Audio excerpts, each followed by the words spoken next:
Did you know that Ackeem Blake would have beaten Fred Kerley had they raced together in Rabat?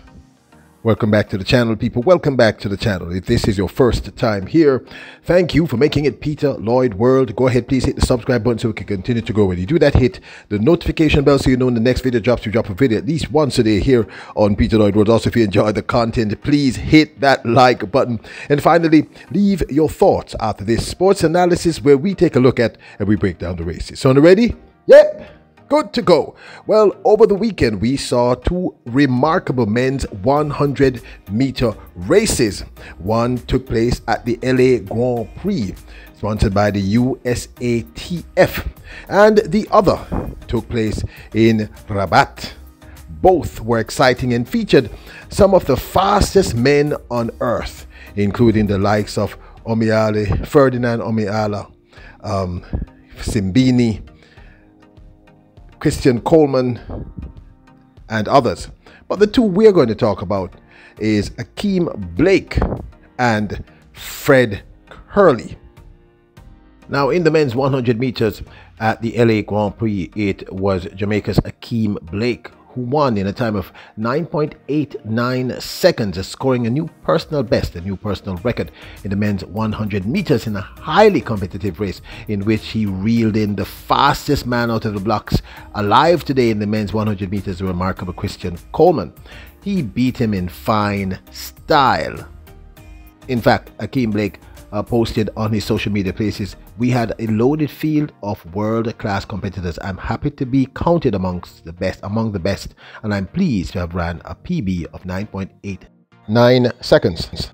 As stated, Ackeem Blake won this one in 9.89 with Cravont Charleston of the United States coming second in 9.91, also a new personal best, and of course Christian Coleman came third in also 9.91, with Ronnie Baker running 10.01, a season's best, to take that fourth spot.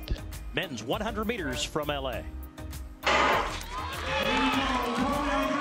this time Coleman is not away from the field, now high up on his toes as he's trying to race with Blake, and Charleston was there in the middle.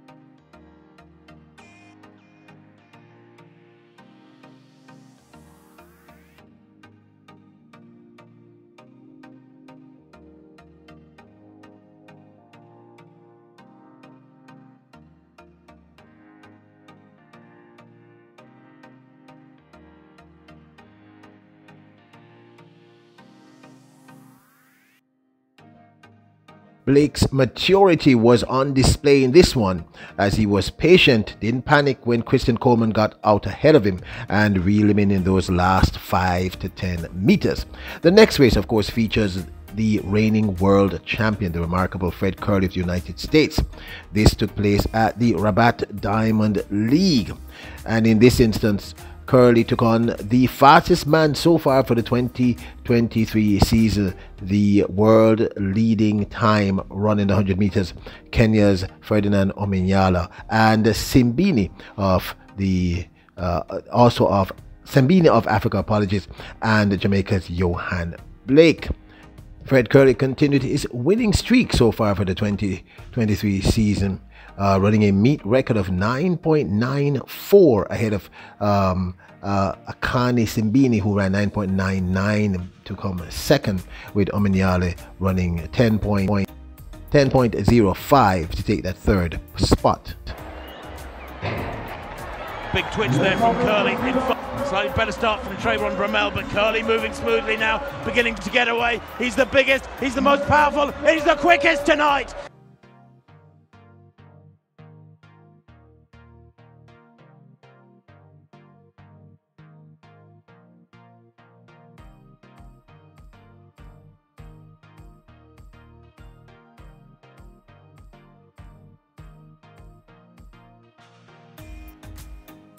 Fred Kerley also showed his patience and maturity in this, staying calm as he slowly reeled in the two remarkable African sprinters. Now, just about a week before, Ackeem Blake had lost to Christian Coleman at the Bermuda Grand Prix in the 100 meters. Of course, This was wind aided.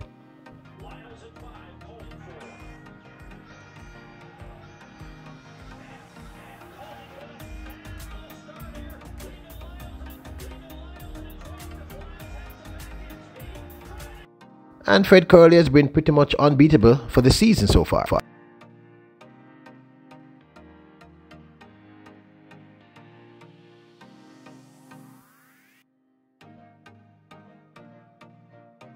Now, this of course is my 2 cents. Now, I know that many of you are going to say, okay, they weren't in the same race. What do you mean? What are you talking about? Speculation, etc. But look, I tell you, we tend to deal with the numbers here. It's kind of straightforward.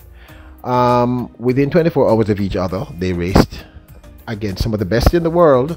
They weren't racing against a low caliber field, and one ran a PB of 9.89, which is a significant time, and the other ran a meet record of 9.94. And just based on the stats and the numbers, yeah, Ackeem Blake could have beaten Fred Kerley quite easily.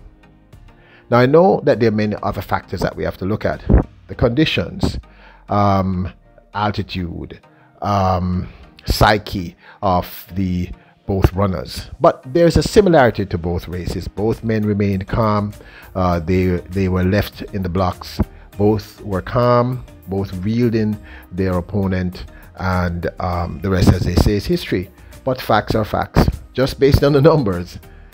If they had ran in the same race over that weekend in either the LA Grand Prix or the Rabat Diamond League, and both had performed at the same level that they did in their respective races, Ackeem Blake would have won, and would have won by maybe half a meter.